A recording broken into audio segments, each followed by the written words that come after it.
Once upon a time, in a magnificent kingdom ruled by a wise but aging king, there lived a monarch who had seen many seasons pass. Though his youth had faded, his mind remained sharp, and his reign prosperous. The people revered him, and his kingdom flourished. As he grew older, the king decided to host a grand celebration to honor his achievements and the distinguished guests who had supported him throughout his reign. On the appointed day, the royal court buzzed with excitement.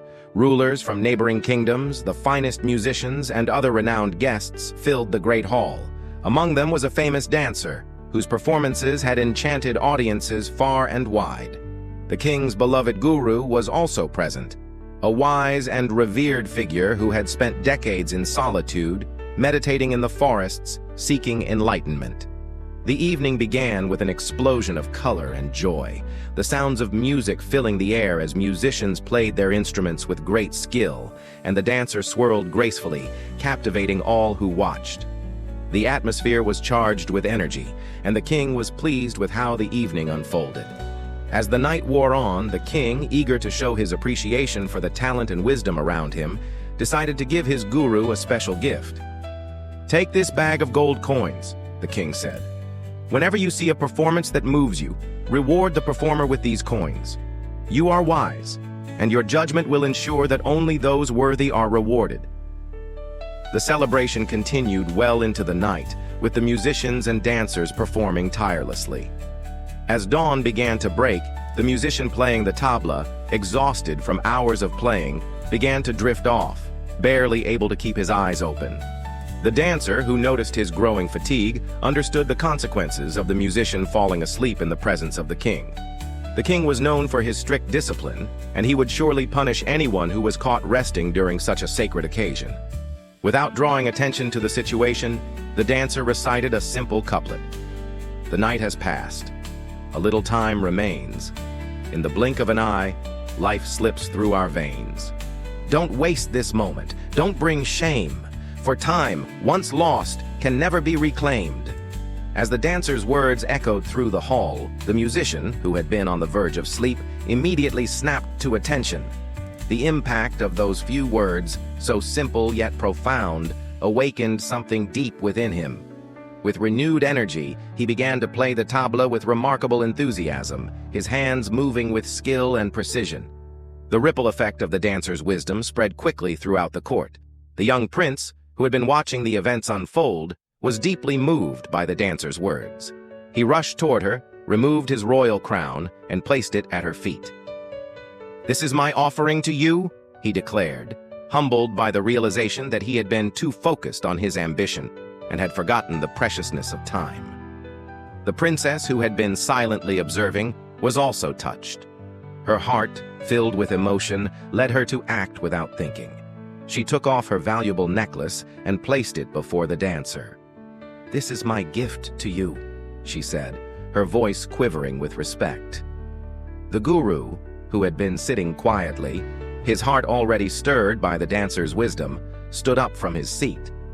Moved by the profound simplicity of the message, he took the bag of gold coins the king had given him and offered it to the dancer. "These are yours," he said, bowing his head in reverence. "This is my tribute to the truth you have revealed." The king, who had been observing this strange turn of events, stood up from his throne in a fury. His face flushed with anger as he shouted, "What is this madness? How did a simple couplet move you all to give away such valuable possessions? Have you all lost your senses?" Before the king could say more, the guru intervened calmly. "Your Majesty, please do not be angry.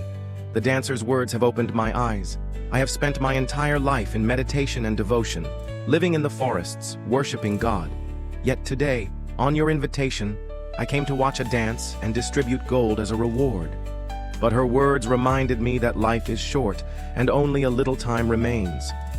Should I stain my soul by remaining in worldly attachments at this moment? No.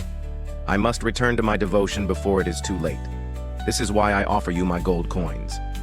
The prince, who had been standing silently, now stepped forward. "Father," he began, his voice heavy with emotion, "I am your son, and I have been brought up to rule this kingdom. But for years I have struggled with the thought of becoming king. I had even planned to seize the throne through violence. But when I heard the dancer's words, I realized that time will pass, and one day you will pass the throne to me willingly. There is no need for me to carry the burden of patricide. That is why I have given you my crown today." The princess, also deeply moved, spoke up. "Father, I had made a rash decision to elope with the royal elephant trainer because I felt neglected and unloved. But after hearing the couplet, I realized that time will arrange things in their right moment. I no longer wish to act impulsively. I offer my necklace to you, as a token of my gratitude for the wisdom I have gained today." The king stood frozen, the weight of their words sinking deep into his heart. His anger faded as he looked at his family and his guests, all of whom had been touched by the dancer's wisdom. He felt the sting of truth in their words, and with great humility he turned to his son. "From this moment forth you shall be the new king," he declared. "And to you, my daughter, among all these noble suitors, choose the one who is worthy of your hand and place the garland around his neck."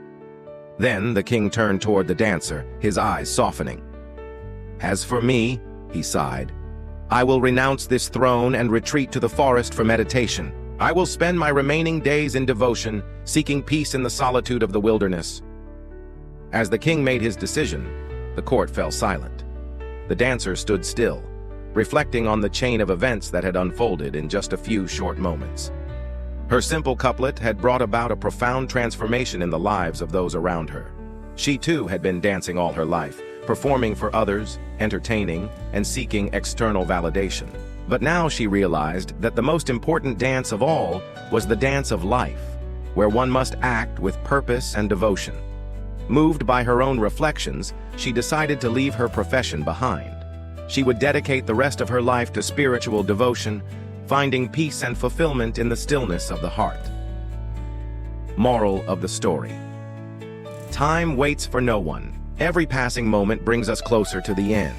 Instead of wasting life on things that will not matter in the long run, we must use the remaining time wisely. Choose the right path before it's too late, for true peace and fulfillment come from the choices we make in each fleeting moment.